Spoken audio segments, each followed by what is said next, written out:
Good morning all of you. कल हम लोग लगभग 10-15 क्वेश्चन हम लोग देखे थे। ठीक है, उसी के आधार पर कुछ और क्वेश्चन को हम लोग देखेंगे जो एग्जाम की व्यू से इंपॉर्टेंट क्वेश्चन है। ठीक है, तो देखिए आज हम लोग क्वेश्चन देखेंगे वहां पे, उसी से आगे हम लोग जस्ट बढ़ जाते हैं। किसी बाधा पर विजय प्राप्त करने का एक तरीका ही चिंता है, यह परिभाषा के सुनिए। अगर आपके पास कोई क्या है समस्या आ जाती है और उस समस्या का निदान करने में सहयोग करना उस किसका विचार है?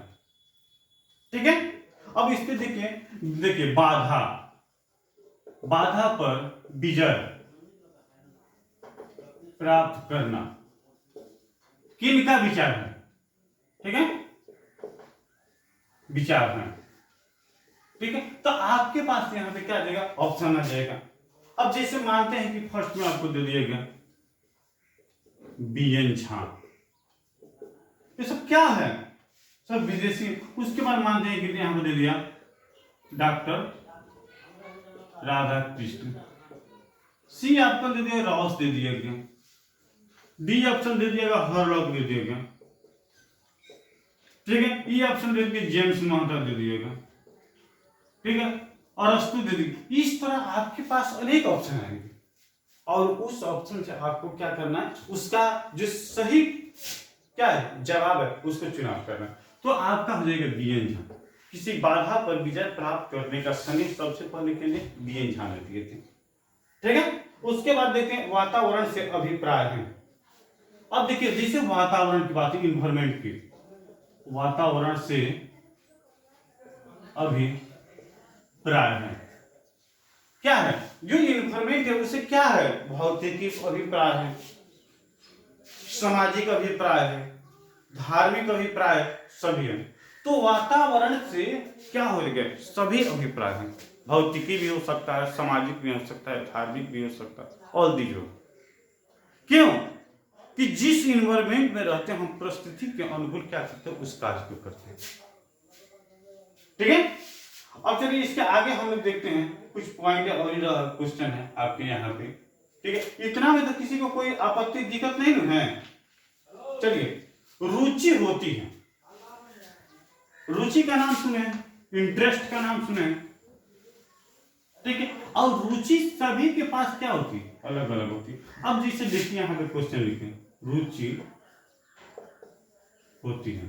अब रुचि कैसे होती है इसको हमको जानना। आप नाम सुने होंगे ज्ञानात्मक, भावात्मक, सुने हैं कि नहीं? उसके बाद नाम सुनेंगे क्रियात्मक, डी सुने होंगे सभी। तो आपके पास क्या हो जाएगा? रुचि होती है, ज्ञानात्मक होती है, भावात्मक होती है, क्रियात्मक होती है। रुचि के आपकी कोई एक लिमिट स्थान नहीं होता, सभी में रुचि क्या होती है? अलग अलग तरीके से होती है। तो यहाँ पे हो जाएगा सभी होती है। एक समान सभी कभी किसी में क्या होते हैं? रुचि नहीं होते। उसके बाद देखते हैं क्या अवधान क्या है। अवधान का नाम सुने, अवधान। अवधान क्या है? अवधान का नाम सुने, मानसिक शक्ति है, मानसिक क्रिया है, उत्पादक है, कोई नहीं। अवधान क्या होता है? जिस पे हम लोग क्या करते हैं, अपना दिमाग मानसिकता को एकीकृत करके देखते हैं। तो क्या है? हमारी एक जो मेंटल शक्ति है, मानसिक शक्ति, उसी को अवधान। हमारी रुचि जिज्ञासा कुछ नहीं, हमारे मानसिक सत्ता को ही क्या कहते हैं? अवधान कहते हैं। ठीक है, तो जो क्वेश्चन होगा उस पर आप ध्यान देंगे। और शिक्षण की प्रकृति, अब देखिए क्वेश्चन आप यहाँ पे है, शिक्षण की प्रकृति। शिक्षण की प्रकृति कैसी है? कला है, विज्ञान है, ठीक है, दोनों हैं, सभी है। तो शिक्षण की प्रवृत्ति आपकी क्या होगी? कला हो जाएगी। समझ में आ रहा है सभी को? ठीक है, उसके बाद शिक्षण का संबंध नहीं है।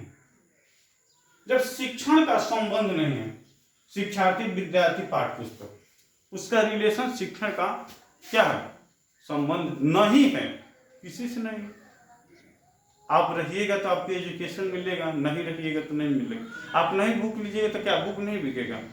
आप टीचर के पास नहीं जाइएगा तो टीचर के पास बच्चा नहीं रहेगा। तो क्या है, यहाँ पे हमको निगेटिव थिंकिंग जो है उसको नहीं देखना, पॉजिटिव की तरफ जाना। अब उसी के अनुसार हम लोग देखते हैं अभिप्रेरणा अधिगम का क्या है।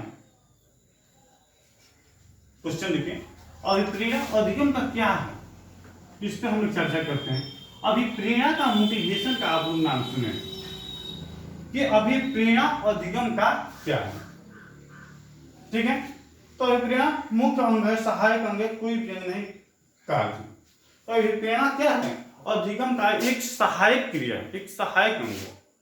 जब हम पढ़ाते हैं तो उसके साथ में मार्कर चाहिए, मिटाना चाहिए, चौक चाहिए, क्लास शांत चाहिए, लाइट चाहिए, ये सब क्या है, उनके सहायक सहयोग है उनके। ठीक है, उसके बाद देखते हैं क्या अभिप्रेरणा की प्रमुख विधि होती है, पुरस्कार। अभी किसी को मोटिवेट करने की प्रमुख विधि होती है, अब पुरस्कार देंगे, ठीक है, उसकी प्रशंसा करेंगे, प्रतियोगिता में भाग लेने के सब क्या करेंगे, ये सारी क्या है, अभिप्रेरणा को प्रेरित करने के लिए है। इसी के साथ साथ हम देख रहे हैं सीखने प्रक्रिया है। सीखना क्या है, प्रक्रिया, कैसी प्रक्रिया है, सीखना,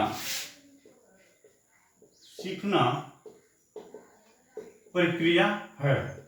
अब कैसी प्रक्रिया है सीखना, आप बताइए। उन्नति के लिए सीखते हैं, व्यवहार परिवर्तन के लिए लिख सकते हैं, विकास के लिए सीखते हैं। तो जिस सीखने की प्रक्रिया होती है किसमें, व्यवहारिक परिवर्तन होते हैं। हम किसी चीज को क्या करते हैं, व्यवहार के माध्यम से प्राप्त करते हैं। अपने आप हम किसी चीज को क्या करते हैं, प्राप्त नहीं कर सकते हैं। ठीक है, उसके बाद हम देखते हैं क्या, ठीक है, वंशानुक्रम के जैविक सांख्यिकी नियम का प्रतिपादन किसने किया था। वंशानुक्रम जैविक कंटेंट सेंटेंस का प्रतिपादन किसने किया था। तो आप गाल्टन का नाम सुने हैं, उसी ने किया था। ठीक है, व्यक्तिगत विभिन्नता का प्रतिपादन किसने किया, तो गाल्टन ने किया।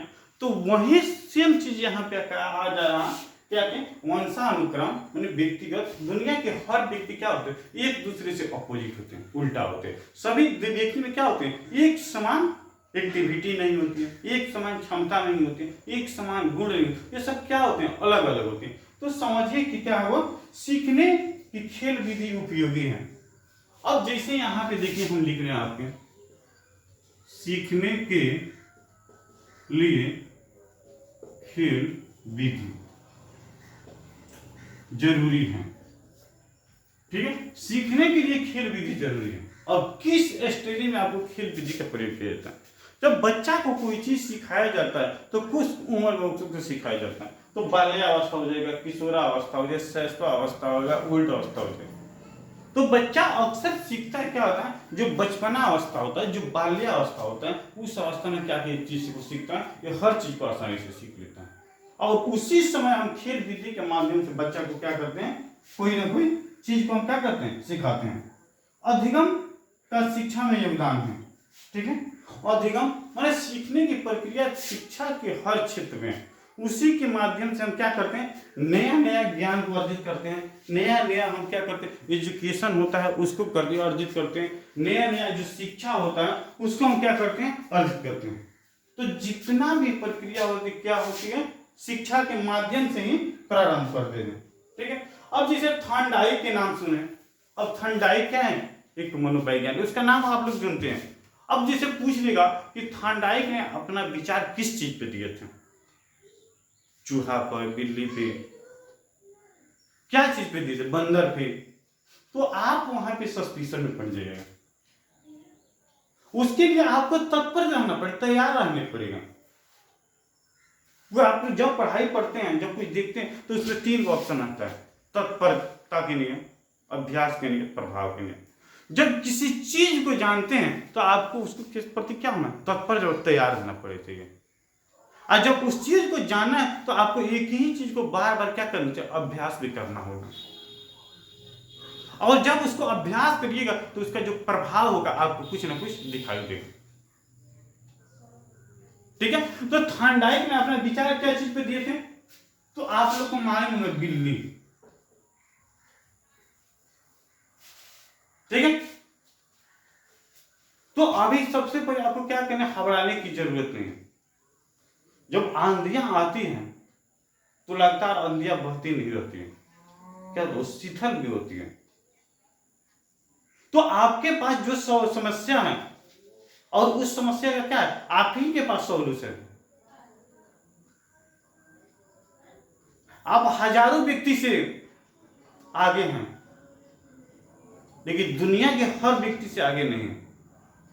आप हजारों व्यक्ति से पीछे हैं, लेकिन दुनिया के हर व्यक्ति से पीछे नहीं है। जब आप लाखों व्यक्ति से ऊंचे हैं तो पूरा ऊपर नहीं, आपसे भी लाखों ऊंचा है। आप लाखों से नीचे हैं तो आपसे भी लाखों नीचा है।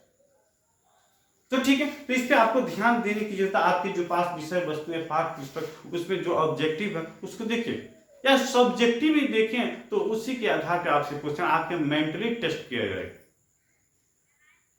ठीक है, तो चलिए आज के क्लास हम लोग यहीं पे एंड करते हैं। मैं MD Ashraf Gaddi, Chanakya college of education Bettiah. आज पेपर 1 हम लोग देखें, C1 देखें, F2 देखें, S2 देखें। इस सारे के लिए क्या है, इंपॉर्टेंट क्वेश्चन है। ठीक है, इसी के साथ आप सभी को मेरी तरफ से बहुत बहुत धन्यवाद। थैंक्स।